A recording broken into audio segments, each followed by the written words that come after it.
Alright, so today we're going to be doing a brief overview of K-maps. So K-maps are a way that you can easily take a truth table and find the minimized sum of products or products of sums function for a given set of outputs. So to start, we'll draw a truth table for our function given here on the left. So we start by setting it up with a square. We'll need a 4x4 square because we have 16 potential values. So on one side of our map, we'll have two variables. In this case, we'll use a and b on this side. And on this side, we'll have our c and d variables. So in order to set up our K-map correctly, to get our minimized function, we need to use what's called gray code to lay out the values. So in gray code, each value only differs by 1 bit each time. So we'll start at the top here with 0, 0. Then we'll go to 0, 1. And then 1, 1, because you can only change 1 bit, and then we'll go end with 1, 0. And we'll do the same on the top row.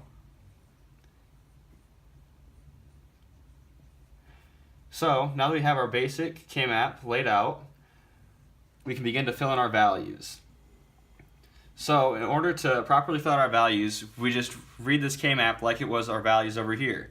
So this first spot right here is 0, 0, AB. So we have 0, 0, AB and then 0, 0, CD. So our first value will be the 0. Then our next value will be AB 0, 0, CD 0, 1, which is also 0. And we continue to do this for each function or for each output. But we have to remember to be careful because this is not CD 1, 0 like we'd expect it to be. It's CD 1, 1. So we have to use this value and then go back to 1, 0. And we continue doing this for each value. So we now go to AB 1, 1, 0, 0, 0, 1, 1, 1, 1, 0. Alright, so we had a little bit of technical difficulty, but as I was saying, you want to be very careful here because you'll notice that AB goes 1, 0 still, but our map says our next row should be 1, 1. So we'll jump down and we'll fill in the AB 1, 1 values next. So start with AB, or CD 0, 0. So 1, 0, 1, 1. We have to jump over to 1, 0, which is a 1, and then back to 1, 1, which is a 0. Then we'll go up, and we'll start filling in AB 1, 0. So AB 1, 0, CD 0, 0 is 1, 0, 1 is 1, 1, 0 is 1, and 1, 1 is 1. So now that we've completely filled in our K-map, we can begin to derive our final simplified function. So there are some simple rules that go with K-maps and to allow you to actually simplify them correctly. First of all, whenever you're grouping numbers, the numbers have to be adjacent. So we couldn't group diagonally right here. We would have to go with this group right here. Next, they have to be in groups that are powers of 2. So you can't have any values of 3 or 5 or anything like that. They need to be powers of 2. So we can have groups of 1, we can have groups of 2, 4, 8, or 16, and so on. Next, you want to make sure that all your groupings are as large as possible. So we don't want to just circle these ones all individually. We want to make sure we circle this entire group of 4 here because it's the biggest possible group we can get out of there. Groups can also overlap, as we'll demonstrate in a minute when we simplify this. And you want to make sure that you have as few groups as possible to make sure your function is truly simplified.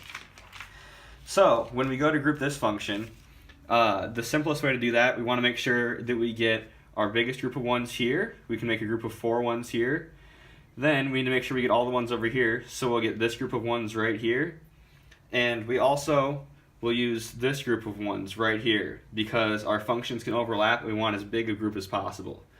So once we have all that, we can begin to write our function. So our function here, our simplified product of sums function, will be equal to we just now use the values that we've gotten from the sides of our K-map. So in order to get this group right here, we'll notice that D doesn't matter because it has a 0 and a 1 value. But C, we have 2 0 values for C, so we know we need C naught. And then on this side, we'll see that B doesn't matter because we have a 1 and a 0. So the value of B doesn't matter. The value of A has to be 1, so we know we need an A.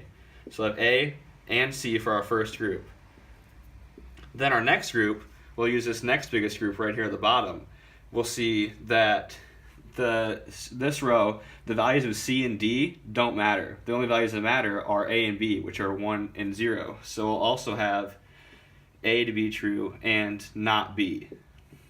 Our final group is the smallest group right over here, which will see the value of B for both is 1, but the value of A doesn't matter.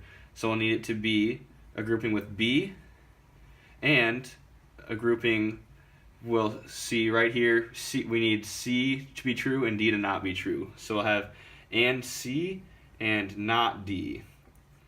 And this is the simplified function, this is the simplified product of sums function for the map we've given here. Alright, so there's also another way you can do this to get the product of sums form, which is when you select the zeros instead of the 1 values in your K-map. So, using the same idea of grouping we used earlier, we see that we can group this group of 4 zeros right here. We can get this big group of 4 zeros at the top, and then we need to get this group of 2 zeros right here. So, our new simplified function using product of sums form will be, so the trick with product of sums form is that all the values that you see around your K-map will be inverted when you make your final function with them. So we see that we'll start with this group of zeros here in the top corner. We'll see that D does not matter, but C is a 0, which means that when we mark our function, we know that C needs to be true in order for it to output the zeros there. Then we'll see that this side, B doesn't matter, but the value of A is zeros. So we know that we need to invert A and make it true. So we'll have A or C. Then we'll AND that with our next group, which will be this big group of zeros at the top here. You see that's A and B both have values of 0, but we don't care what the value of C and D are. So we know that now has to be A has to be true here, and B has to be true here, or B has to be true here. So our final grouping then is this little group right here, where we see that C and D are both trues. So that means when we make them in our function, we know they have to be false. And then we see we don't care about the value of A, but the value of B also needs to be false because it's 1's over here. So we know that this last little group here will get us B naught, or C naught, or D naught. And that's the minimized product of sums form.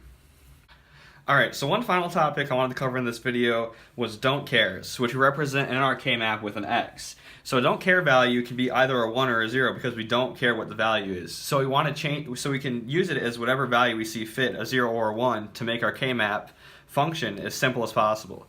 In this case, you'll see that if we use this X as a 1, we can group this entire grouping right here. And then we also will only need this little grouping right down here in order to achieve the simplest sum of products form. So our final function for this will say we don't care what value D is, but C needs to be true. And then we'll see that we don't care what value of A or B we need because this covers this entire row. So we know we only need C, or we will need this little group right down here where we see that we care that D needs to be true, C, we don't care what its value is, and A needs to be true and B needs to be false. So I'll have A and not B and D. And that's the simplified function now using our K-map with the don't care value.